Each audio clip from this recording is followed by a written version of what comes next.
Assalamualaikum Ibu, selamat malam. Bagaimana kabarnya, sehat Bu? Alhamdulillah baik-baik saja. Gimana Rizal juga? Alhamdulillah Ibu, saya juga baik. Sebelumnya terima kasih Bu udah menyempatkan waktu untuk melaksanakan wawancara bersama saya Ibu. Sebelumnya perkenalkan Bu, nama saya Rizal Eka Saputra Nugraha dari kelas 1 ABA, Prodi D4 Administrasi Bisnis, jurusan Administrasi Niaga, Politeknik Negeri Bandung angkatan 2020. Nah, Ibu, beberapa hari lalu saya mendapatkan tugas dari mata kuliah pertunjukan untuk mewawancarai salah satu dosen administrasi niaga dan saya memilih Ibu sebagai objek wawancara saya. Ya, Baik Ibu, saya izin untuk memulai wawancaranya ya Bu. Bismillahirrahmanirrahim. Untuk pertanyaan yang pertama, kalau boleh tahu nama lengkap beserta gelar Ibu apa ya Bu? nama saya Dr. Anda Maya Setiawardani, MPD. Baik Ibu, pertanyaan selanjutnya, Ibu tinggal di mana ya Bu? Boleh saya tahu? Saya tinggal di Jalan Mesin nomor 61F, Komplek Perumahan Polban. Ya, Oh, berarti dekat dengan kampus Polban ya, Bu? ya, dekat dengan kampus. Hmm, kira-kira dari rumah Ibu ke kampus Polban jarak tempuhnya berapa menit ya, Bu? Ya, sekitar kalau sekarang karena ditutup gerbangnya yang di dekat jembatan, jadi sekitar 20 menit lah atau 15 menit, 20 menit. Oh, lumayan dekat ya, Bu. Lumayan cepat juga jarak tempuhnya. Baik, Ibu, ke pertanyaan selanjutnya. Sebelum menjadi dosen di Polban, kalau boleh tahu Ibu menempuh pendidikan di mana dan di bidang apa, Ibu? Kalau saya di Universitas Pendidikan Indonesia, di UPI, ya, di bidang eh, ekonomi perusahaan, bidang ekonomi perusahaan, ya. Kemudian saya mengikuti ini apa namanya eh, kuliah diploma lah, setingkat diploma di Melbourne, Australia, di Houghton Institute of Education di bidang Secretarial Studies. Kemudian untuk sertifikat internasionalnya saya dapat di Inggris, ya, Business Administration Certificate, ya, level 1, 2, 3. Hebat, Bu. Nah, kalau boleh tahu juga, Ibu udah berapa lama, Bu, menjadi dosen di Polban? Kalau jadi dosen di Polban sejak tahun 1993. Tapi sebelum di Polban, saya sudah masuk ke dunia perpoliteknikan itu tahun 1983. Ya, mungkin orang tua saudara lahir sama dengan saya. Ya, tepatnya bulan November ya 1983 di pusat pengembangan dan pusat pendidikan dan pengembangan politeknik. Ya, kalau dulu mah PEDC, Polytechnic Education Development Center, ya, jadi pusat pengembangan pendidikan dan pengembangan politeknik, ya, di situ, ya, sebagai master teacher, jadi yang mentraining calon-calon dosen politeknik seluruh Indonesia.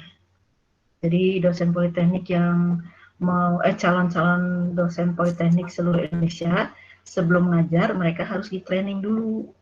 Trainingnya di Bandung, yaitu di gedung yang sekarang di P2T itu. Ya, belum ke kampus ya, jadi belum tahu ya. Nah, di situ. Nah, itu dari 83 ya. Nah, kemudian pindah ke Politeknik ITB ya waktu itu ya tahun 1993. Hmm, berarti sudah cukup lama juga ya, Bu, Ibu menjadi dosen? Ya, sudah lama. Kalau secara formal ya Untuk negeri saya udah 34 tahun ngajar, 34 tahun jadi dosen. Wah, sudah 34 tahun ya, Bu. Udah cukup lama. Eh, Kalau boleh tahu selama 34 tahun ini kesan kesan menjadi seorang dosen tuh bagaimana sih, Bu? Apa aja kesan-kesannya dan apa yang membuat Ibu senang dengan profesi ini? Kesan-kesannya karena saya memang alumni dari UPI ya, dan memang saya suka dengan profesi sebagai guru gitu ya. Jadi ya saya senang gitu, banyak senangnya daripada dukanya ya untuk menjadi dosen ya. Karena apa? Karena banyak inilah ya, banyak teman ya, jadi banyak apa ya, banyak bertemu dengan macam-macam orang, terus terus kan seperti mahasiswa, terus kan mahasiswanya itu ganti-ganti tiap tahun, ada lagi yang baru lagi, jadi banyak ininya lah, banyak kenalannya gitu ya. Jadi saya senang gitu, terus gaulnya sama anak-anak muda lagi ya, Iya. jadi perasaan tuh masih muda saja gitu ya kalau jadi dosen tuh gitu kan. Apalagi kalau misalnya yang diploma 3 kan hanya 3 tahun udah keluar, ganti lagi yang baru. Nah, yang diploma 4 juga paling lama kan 4 tahun kan. Ada lagi mahasiswa baru, nanti yang lainnya keluar ini. Nah, jadi apa namanya? Saya senang gitu. Jadi banyak kenalannya gitu ya, mahasiswa apa alumni-alumni yang udah menyebar ke seluruh Indonesia ya. Nah, itu udah jadi kenalannya tuh lebih banyak begitu, dan sampai sekarang masih ya sebagian berhubungan begitu ya melalui sosial media. Nah itu yang saya senang. Oh, seperti itu ya, Bu. Terdengar sangat menyenangkan ya, Bu. Baik, Ibu. Kita ke pertanyaan selanjutnya. Di sini saya akan menanyakan pendapat Ibu mengenai pendidikan, Bu. Nah, menurut Ibu, seberapa penting sih pendidikan bagi kehidupan? Kalau menurut saya penting sekali ya, tapi pendidikan kan luas ya. Kalau pendidikan pertama dan yang utama adalah keluarga ya, Iya, Bu. keluarga. Nah kalau pendidikan selanjutnya ya bisa didapat dari macam-macam sih, dari lembaga pendidikan, bisa juga dari masyarakat ya. Jadi pendidikan itu ya didapat bukan hanya dari bangku sekolah atau bangku lembaga pendidikan formalnya, tapi dari masyarakat, dari keluarga juga itu adalah pendidikan. Nah itu untuk mengembangkan ya, untuk membina, mengembangkan potensi-potensi yang ada di diri kita ya, kemudian membuat manusia itu lebih lebih berguna begitu ya, dengan pendidikan itu lebih ada added value-nya gitu, ada nilai nilai tambahnya begitu ya. Jadi dan ini juga kan berguna untuk kehidupannya begitu ya, supaya kualitas kehidupannya itu lebih lebih meningkat begitu ya. Bahkan kan kalau dalam agama Islam kan ada apa tuh hadis atau apa gitu ya, Allah akan mengangkat derajat manusia yang memiliki pendidikan begitu ya, kalau tidak salah seperti itu ya.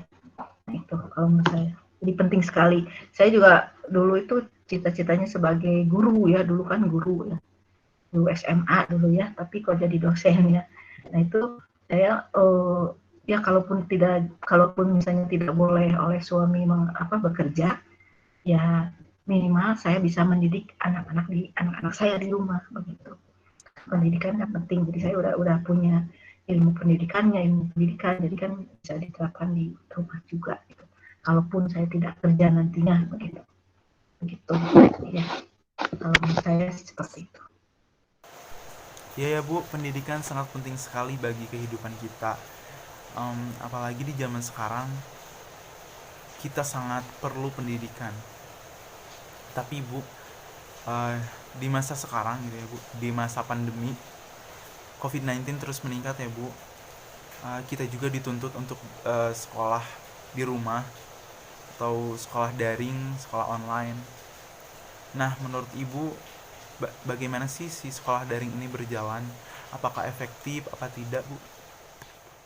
Secara daring.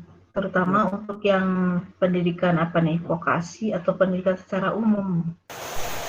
Secara umum, Bu. Ya memang ya, kalau yang namanya pendidikan ya memang akan lebih baik mah memang bertatap muka ya, dengan walaupun misalnya belajar bisa saja apa namanya, belajar sendiri juga kan bisa ya, yang namanya belajar mah ya bisa dari internet, bisa dari buku, bisa ya, tapi itu kan semacam ininya hanya knowledge-nya ya. Nah, tapi kan kita perlu ada human touch-nya gitu ya, ada sentuhan kemanusiaannya ya. Jadi apa namanya, jadi ada tatap mukanya gitu ya, dengan antara eh, mahasiswa dengan dosen ya, supaya ada komunikasi, ada apa namanya, jalinan ya, ada interaksi langsung gitu ya. Nah kalau dengan online kan hanya bertatap muka ya, jadi dosen itu tidak mengenal lebih dalam ya tentang mahasiswanya. Sedangkan salah satu tugas dosen itu harus mengenal tentang mahasiswa-mahasiswanya, supaya memudahkan untuk mentreatment ya, memperlakukan mahasiswa tersebut ya, seperti itu ya. Jadi eh, kalau di pendidikan vokasi ya memang ada kekurangannya, karena kalau mahasiswa harus praktek ya, terutama yang menggunakan peralatan, nah itu ya jadi apa ya, kurang begitu ya. Kalau kalau hanya teori-teori, diskusi-diskusi kan jadi kurang lengkap begitu ya. Sedangkan kalau di pendidikan vokasi kan hard skill ya, hard skill itu kan penting ya untuk prakteknya, walaupun soft skill lebih penting lagi begitu ya. Iya ya, Bu. Ada satu lagi nih pertanyaan dari saya. Bagi Ibu pertanyaannya, bagaimana harapan Ibu terhadap situasi sekarang, terhadap kondisi sekarang, terutama pada pendidikannya, Bu? Ya harapan saya sih ya semoga si COVID-19 itu cepat berlalu ya, cepat berlalu sehingga akan ya kondisi new normal atau normal kembali ya, sehingga apa namanya, anak-anak sekolah, mahasiswa bisa ke kampus atau ke sekolahnya ya, kemudian eh, apa namanya, pelajaran juga akan lebih mudah lagi gitu ya kalau di kampus. Kalau di daring kan kadang-kadang apa namanya, banyak gangguan lah ya, dengan koneksi lah, suara yang nggak jelas, jadi kadang-kadang materi itu apa agak agak sulit ditangkap ya. Nah terus kalau mau bertanya juga kan eh, ya agak sulit gitu ya kesempatannya ya, tapi kalau bertatap muka kan ya jadi akan lebih mudah. Terus bagi mereka yang misalnya perekonomiannya masih kurang ya, kan berarti kan harus memiliki HP lah atau memiliki laptop ya. Terus misalnya di dalam satu keluarga itu misalnya ada berapa orang yang memerlukan laptop, sedangkan ya misalnya hanya memiliki satu, kan jadi rebutan ya, kasihan gitu ya. Nah jadi pengajaran COVID di masa COVID itu mungkin masih ya, kurang efektif gitu ya. Nah dengan berlalunya COVID, mudah-mudahan saja pengajaran akan lebih efektif lagi begitu ya, dengan bertatap muka ya, dan anak-anak terutama ya, anak-anak SD kan harus banyak bermainnya begitu ya, harus banyak bermainnya. Jadi dengan langsung bersekolah ya, itu kan akan bertemu dengan teman-temannya, akan lebih bahagia gitu ya, daripada di rumah saja begitu. Nah itu kan akan memberikan motivasi juga ya, kalau misalnya kita bahagia kan belajarnya juga lebih enak begitu ya. Nah seperti itu ya. Atau ada yang, atau belum menjawab pertanyaan atau gimana? Saya masih kurang atau gimana? Sudah, Ibu sudah sangat menjawab sekali, dari awal sampai akhir sudah sangat menjawab, Ibu. Ya ya.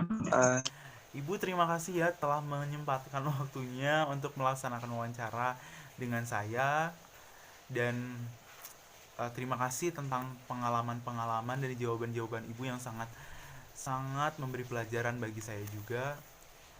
Dan mohon maaf apabila ada perkataan atau perbuatan saya yang kurang berkenan bagi Ibu. Cukup sekian Ibu. Ibu boleh melanjutkan kegiatannya lagi Ibu. Mangga. Terima kasih Ibu sekali lagi. Oke. Ya Ibu sudah. Terima kasih Ibu.